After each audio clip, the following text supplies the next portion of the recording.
할렐루야. 2월 셋째 주일입니다. 그리고 금주에는 설 명절이 있습니다. 지난주가 졸업 시즌이었습니다. 그리고 몇 주 후면 입학 시즌이 됩니다. 그런데 전국에 120개가 넘는 학교가 신입생이 없어서 입학식을 못한다고 합니다. 갈수록 심각해지는 증상입니다. 그런데 입학식을 못하는 학교가 120개의 교로 끝나는 것이 아니라 입학생이 한 명 있는 학교도 130개가 넘는다고 합니다. 야, 우리나라가 지금 얼마나 저출산으로 인구가 감소하고 있는지 우리들에게 단적으로 보여주고 있습니다. 그러나 해남의 땅끝 마을에 있는 초등학교는 전교생이 5명이었는데 최근에 80명까지 늘어났다고 합니다. 이거 아멘입니까? 네, 학교가 땅끝 마을에 있지만 가족 캠핑, 그 다음에 텃밭 가꾸기, 외발 자전거 타기, 목공예 이런 것들을 잘 준비하고 통학버스를 마련해서 읍내에 있는 학생들을 태우다 보니까 오히려 더 학교가 좋은 학교로 평가되어서 5명이어서 얼마 안 있으면 학교를 문 닫아야 되는데 오히려 80명이 넘는 학생으로 정말 인정받는 학교가 되었다는 겁니다. 사실 제가 이야기를 하고 있는 것은 요즘 교회들마다 전도가 되지 않아, 교인들이 감소하고 있어, 이렇게 다들 말하고 있습니다. 그러나 해남 땅끝 마을의 학교가 전교생이 늘어난 것처럼 교회도 이 생명을 살리는 복음을 전파하여 구원받는 하나님의 자녀들이 늘어날 수 있기를 간절히 소망합니다. 오늘 사도 바울은 다른 복음은 없다고 말씀합니다. 그래서 우리는 오직 예수님의 복음을 증거하고 전파해야 됩니다. 그래서 오늘 하나님이 주시는 말씀을 통하여 왜 다른 복음은 안 되는지 깨닫고 바른 복음을 전파할 수 있는 은혜의 역사가 일어나기를 간절히 소망합니다. 갈라디아서는 바울 서신 중에 제일 처음 보낸 서신입니다. 그래서 바울이 전도 여행을 하는 중에 첫 번째로 초창기에 보낸 편지라고 할 수 있습니다.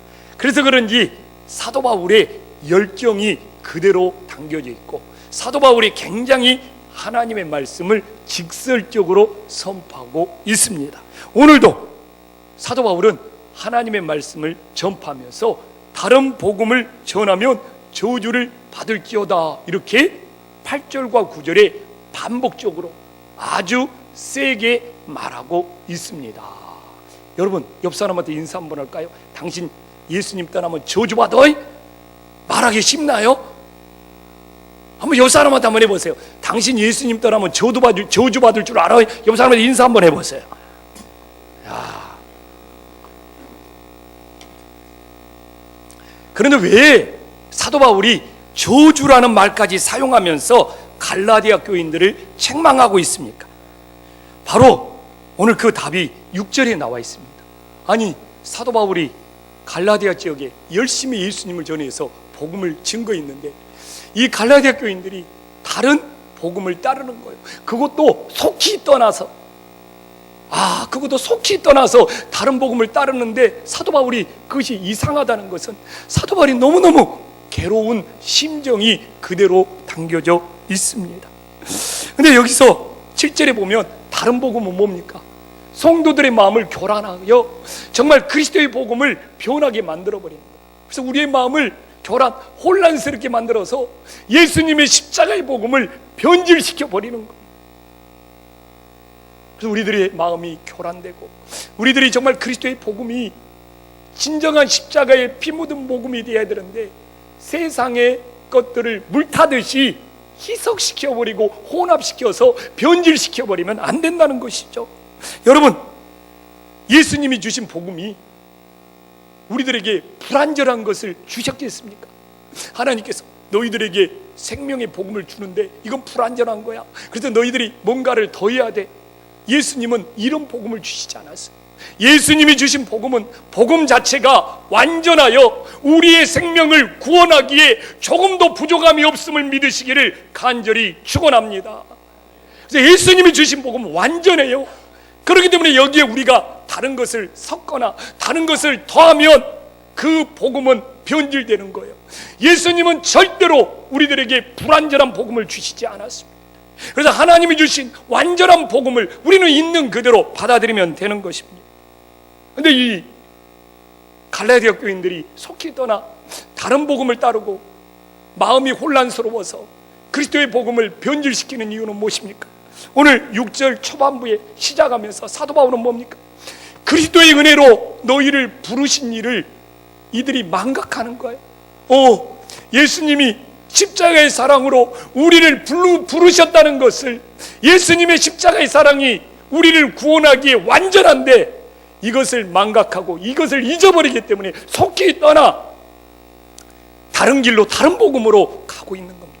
그래서 우리들이 예수님이 십자가의 사랑으로 우리를 부르신 은혜가 얼마나 크고 소중하다는 것을 우리는 절대로 잊어버리면 안 되는 겁니다. 애굽에서 나온 이스라엘 백성들이 요단강을 건너 가나안 땅을 정복할 때입니다. 근데 이들은 가나안 땅을 정복하면서 계속 승리하면서 진군하였습니다. 그런데 이들은 꼭 전쟁을 치른 다음에 반드시 길갈로 돌아왔습니다. 또 전쟁을 치른 다음에 길갈로 다시 돌아왔습니다. 왜 그들은, 이 여호수아 군대는 전쟁을 치르면 치를수록, 승리하면 승리할수록 다시 길갈로 돌아오고 또 돌아왔습니까? 바로 하나님의 이 부르심의 은혜를 잊어버리지 말자는 겁니다. 여러분, 이 길갈은, 이스라엘은 건기와 우기가 있습니다. 건기는 요단강을 건널 수가 있어요. 그러나 우기 때 막 비가 쏟아지면 요단강이 홍수로 범람하여 아무 사람도 접근할 수도 없고 건널 수도 없었습니다. 근데 여호수아 군대가 요단강을 건너는 시점이 우기라 비가 엄청 쏟아지는 거예요. 요단강이 범람해서 도저히 건널 수가 없지만 제사장들이 법궤를 짊어매고 요단강에 발을 담글 때 하나님이 요단강 물을 멈추게 하시고 홍해를 건너듯이 요단강을 걸어서 건너게 하였어요. 근데 바로 요단강을 건너서 첫 번째 밟은 땅이 길갈이지 않습니까? 그러면 이 길갈의 땅에 요단강 제일 깊은 강물에 있는 12개의 돌을 가져다가 길갈에 세우고 기념하라는 거예요.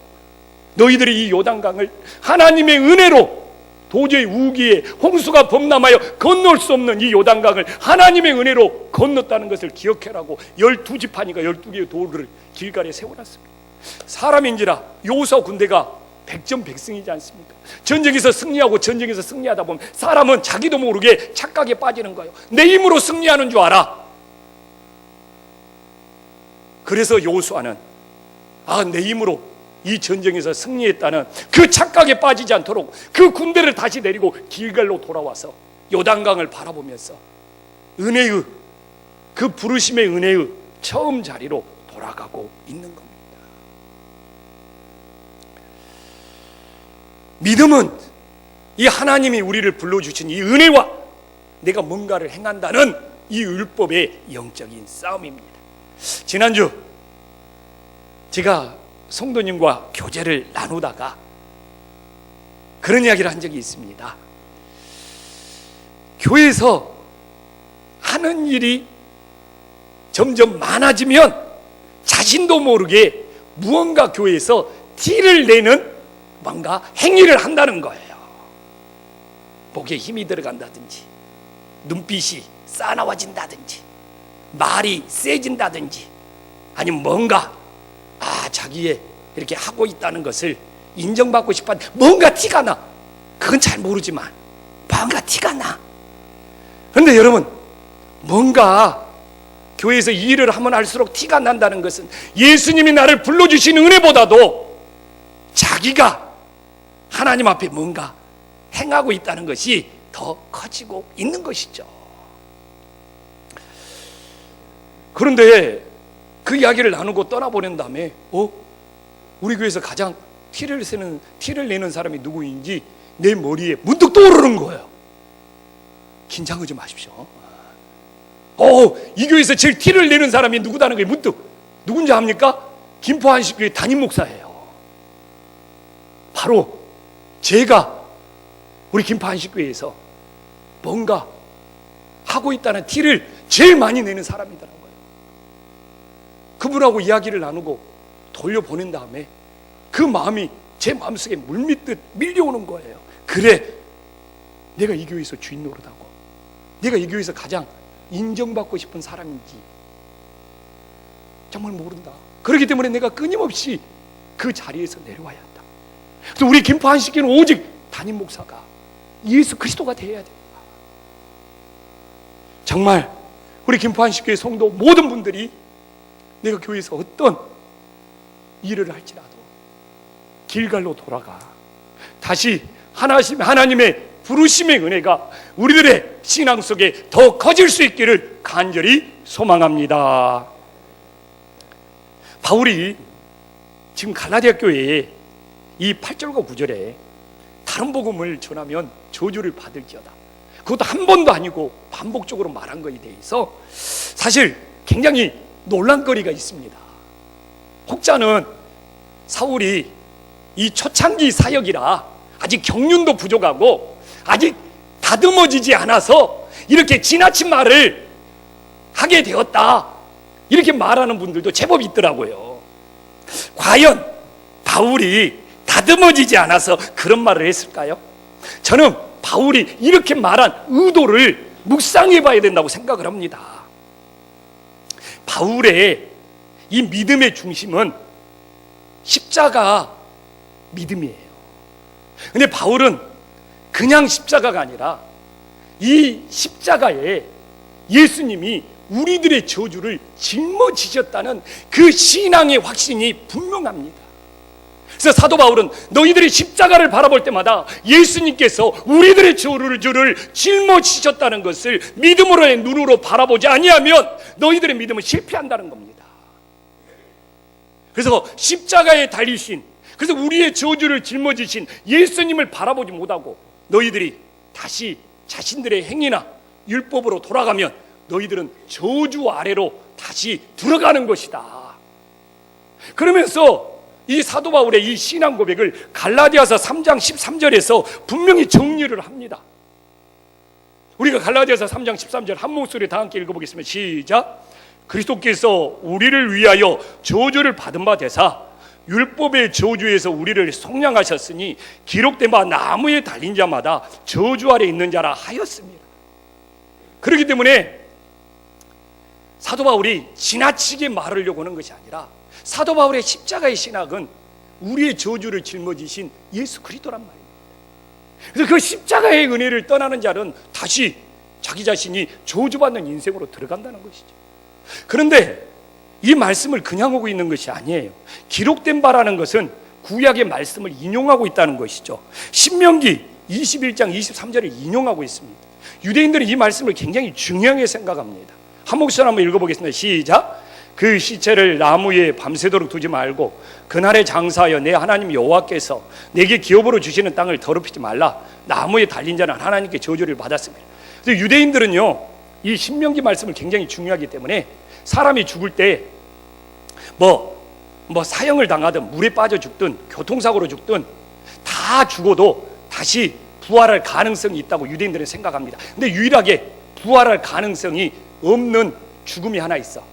나무에 달려 죽은 죽음은 저주를 받았기 때문에 부활의 가능성이 없다고 실제로 유대인들은 신명기 말씀, 이 말씀을 근거로 지금까지도 그렇게 생각을 합니다. 그렇기 때문에 유대인들이 예수님을 거부한 것도 신명기 21장 23절 말씀이에요. 나무에 달린 것은 저주받아서 부활할 수가 없는데 예수님은 나무에 달려서 죽은 것 보니까 그 예수님은 저주받은 사람이야. 우리는 예수님을 받아들일 수 없어. 그래서 이 신명기 21장 23절 때문에 유대인들은 지금까지도 예수님을 거부하는 이유가 되는 거예요. 그런데 여러분, 우리가 믿는 예수님은 부활의 예수님이란 말입니다. 유대인들은 이 예수님의 부활을 놓치고 있어. 다 받아들이자.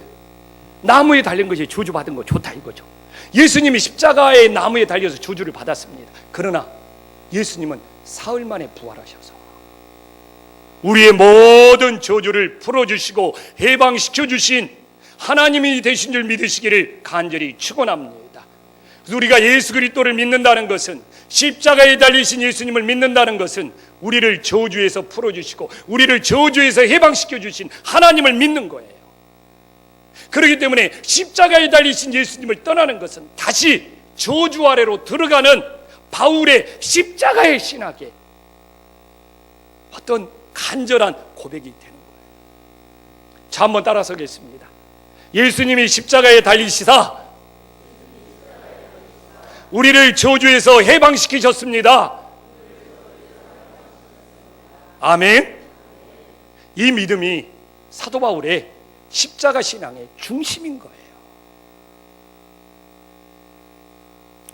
그렇기 때문에 오늘도 우리는 이 십자가를 바라보면서 무슨 복을 줄까 이런 것이 아니라, 그래, 저 십자가에 예수님이 내 저주를 다 짊어지셨지. 그래서 나는 저주로부터 해방되었지. 그러나 아직도 예수님의 십자가의 신앙을 몰라 저주의 길로 가고 있는 그들에게 다른 것이 아니라 이 예수님의 십자가의 복음을 증거할 수 있는 하나님의 자녀들이 될 수 있기를 간절히 소망합니다. 그리고 바울은 이제 10절에서 선택의 고민을 합니다. 10절에 뭐라고 말하고 있습니까? 내가 사람을 좋게 하랴, 아니면 하나님을 좋게 하랴, 이렇게 10절에 우리들에게 말씀해주고 있습니다. 그러면서 뭐라고 합니까? 만약 내가 사람을 기쁘게 하는 건 뭡니까? 그리스도의 종이 아니다까지 말하고 있습니다. 그럼 여기서 지금 사람 좋게 할까, 하나님 좋게 할까, 하나를 선택해야 되는 흑백 논리가 아닙니다. 바울은 그런 의도예요. 우리가 어떤 일을 하든지 하나님을 좋게 하는 것이 우선이 돼야 된다는 것이죠. 여러분, 하나님을 좋게 하다 보면 어떻게 됩니까? 사람들을 좋게 할 수도 있어요. 그러면 감사하죠. 그러나 때로는 하나님을 아무리 좋게 한다 할지라도 어떻게 됩니까? 사람들을 좋게 하는 것이 꼭 일치하지는 않습니다. 실제로 그래요. 그래서 하나님을 좋게 하는 것과 사람을 좋게 하는 것이 일치를 이루면 좋겠지만, 하나님을 좋게 하는 것이 꼭 사람에게 만족을 주는 것이 아니에요. 그래서 저는 하나님을 기쁘게 하고 사람을 감동시키는 교회, 그런 표가 꼭 신학적으로, 진짜 이게 신앙적으로 일치를 이룰까? 하나님을 좋게 하는 것이 사람을 꼭 감동 주고 만족시킬 수 있을까? 절대로 그렇지는 않아요. 일치하면 좋겠지만. 그렇기 때문에 우리가 하나님을 좋게 하다가 사람들을 좋게 하는 것이 안 되면 어떻게 돼요? 우리는 사람들의 눈치를 보게 됩니다. 사람들의 반응이 어떻게 됩니까? 흔들리게 되는 겁니다. 흔들리게 되는 거. 그렇기 때문에 우리들에게 기준이 필요하죠. 우리들에게 기준이 필요하죠. 우리들이 사람이 아니라 하나님을 기쁘시게 하기 위해서 우리들이 어떻게 해야 합니까? 여기 바울은 세 가지 기준을 제시하고 있습니다. 첫 번째가 무엇입니까? 복음을 예수님께 받았다는 것입니다. 복음을 예수님께 받았다는 겁니다. 바울은 복음을 뭡니까? 사람에게 받은 것이 아니라 오직 예수님께 받았다는 것입니다. 여러분, 옆에 사람이 생명을 살리는 복음을 나에게 줬습니까? 아니잖아요. 생명을 살리는 복음을 예수 그리스도가 주셨기 때문에 우리는 누구에게 우리를 맞춰야 됩니까? 예수 그리스도에게, 생명의 복음을 주신 예수 그리스도에게 맞춰야 되는 거예요. 그렇기 때문에 신앙생활을 하면서 제일 힘든 사람들이 누굽니까? 교회 와서 하나님을 자기에게 맞추려고 그래. 예배 드리는 것도 자기에게 맞추려고 그래. 여전히 자기가 주인이고 자기가 중심이죠. 그러나 신앙이 성숙하고 신앙이 깊어질수록 어떻게 합니까? 하나님께 내 자신을 맞추는 거예요. 예배도 우리 주님께 내 자신을 이 예배 가운데 드리는 거예요. 그래서 정말 여전히 교회를 다니고 있지만 자기에게 안 맞으면 불평하고 자기에게 안 맞으면 원망하는 신앙에 머물러 있는 사람들이 너무 많아요. 그러나 신앙이 성숙하면 성숙을 하나님께 맞춰야죠. 말씀에 맞춰야죠. 그렇기 때문에 오늘 장로님이 기도한 것처럼 우리들의 삶의 변화가 시작되는 것이죠. 하나님 것을 자기에게 맞추려고 하는 사람은 5년 10년 다닐지라도 변화의 역사가 일어나지 않습니다. 내 자신을 끊임없이 하나님께 맞추고 하나님을 따르려고 했을 때 변화의 역사가 시작되는 것이죠. 그래서 오늘도 예배를 드리면서 우리들의 시선을 하나님이 아닌 다른 것에 맞추고 있다면 어떻게 됩니까? 우리는 예배를 실패하고 있는 거예요. 어떤 사람은 예배 시간이 와서 하나님 말씀 안 듣고 예배 숫자 세고 있습니다. 뭐 하고 있는 거예요? 하나님께 맞춰야지. 오늘 성가대 찬양이 잘 불렀네 못 불렀네 이것 갖고 지금 고민하고 있어. 뭐 지난주는 잘 불렀는데 왜 지난주는 안 불렀을까? 오늘은 그럴까? 왜 지난주에는 어떤 권사님이 성가대 했는데 오늘은 왜 성가대 안 보일까? 사람 좋게 하는 것이 아니에요. 우리의 시선을 하나님께 맞춰야지. 하나님께 드리는 찬양이 되고 하나님께 드리는 기도가 되고 하나님께 드리는 예배가 되고 마음을 다해서 우리에게 생명을 주신 주님께 맞출 때 하나님의 임재가 있음을 믿으시기를 간절히 소망합니다. 또 하나는 뭡니까? 두 번째는 하나님의 부르심이 기준이 되어야 돼요. 14절에 뭡니까?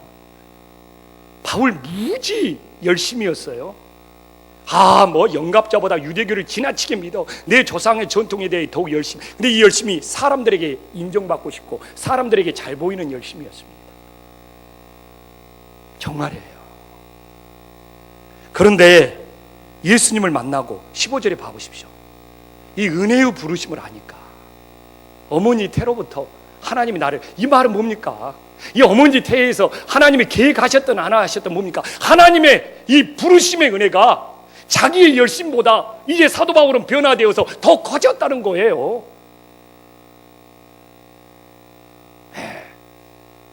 우리 최 목사님의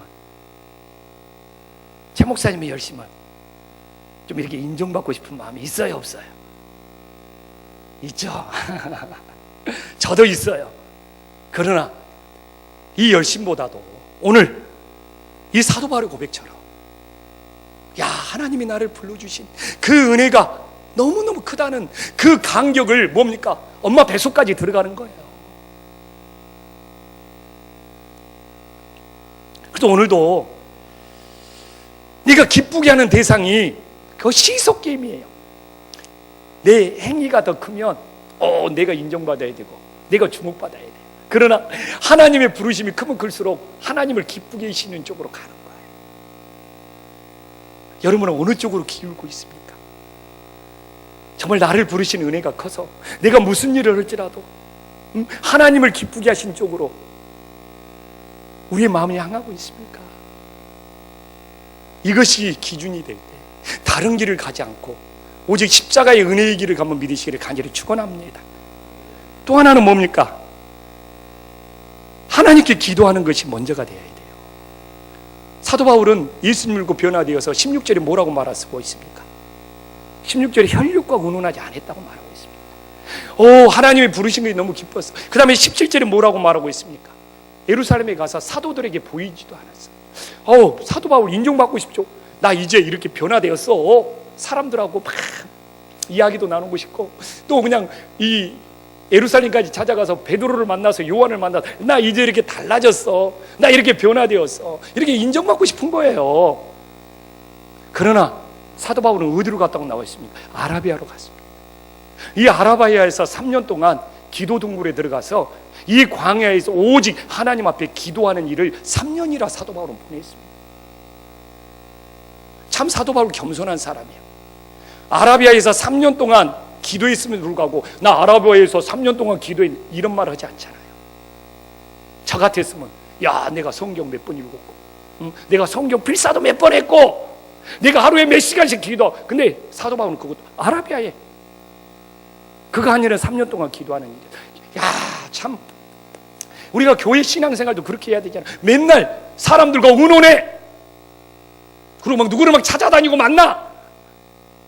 그리고 막 사람들하고 의논하다가 안 되니까 우리 담임 목사한테 찾아가서 한번 좀 이렇게 이야기 좀 해보자고 막. 그러나 그것이 우선이 되면 안 된다 이거죠. 사도 바울처럼 혈육과 의논하지 않고 예루살렘에 가서 사도들 만나지 않고 뭐라고 했습니까? 아라비아에 가서 3년 동안 하나님 앞에 먼저 기도했잖아요.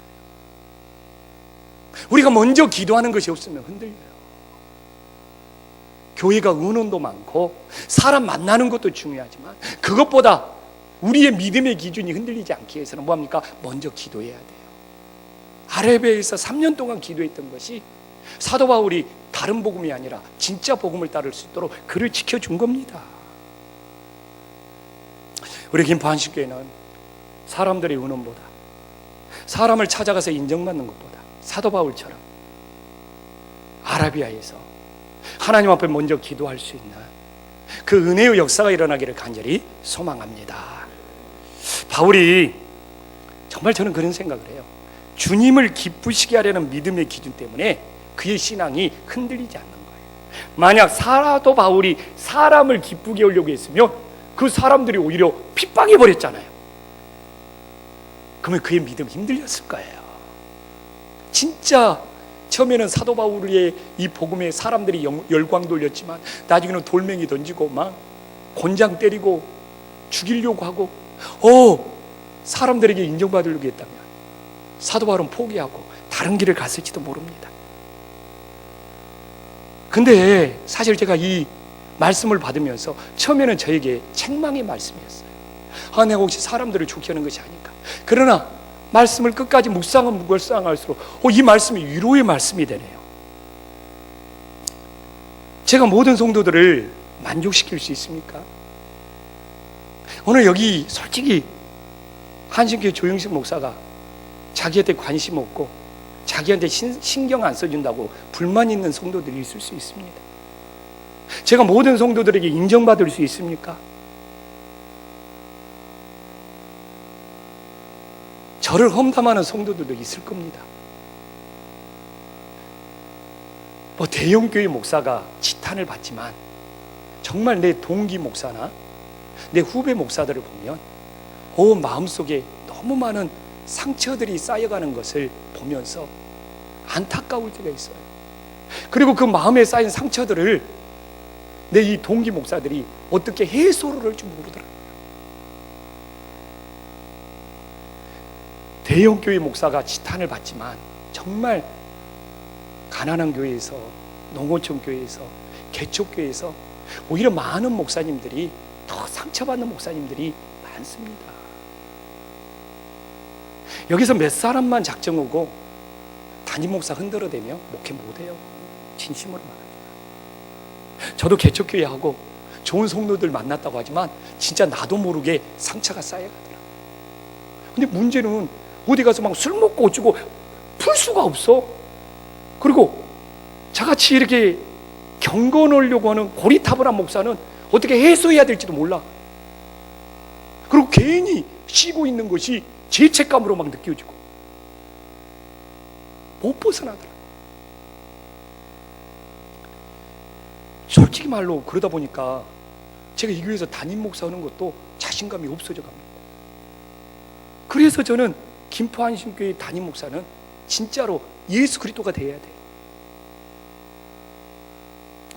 만약 목회자로서 여기 있는 사람들을 만족시키는 것이 우선이었다면 저는 실패자입니다. 빨리 다른 직업 찾아봐야 돼요. 어디 다른 직업 있으면 좀 소개 좀 해주세요.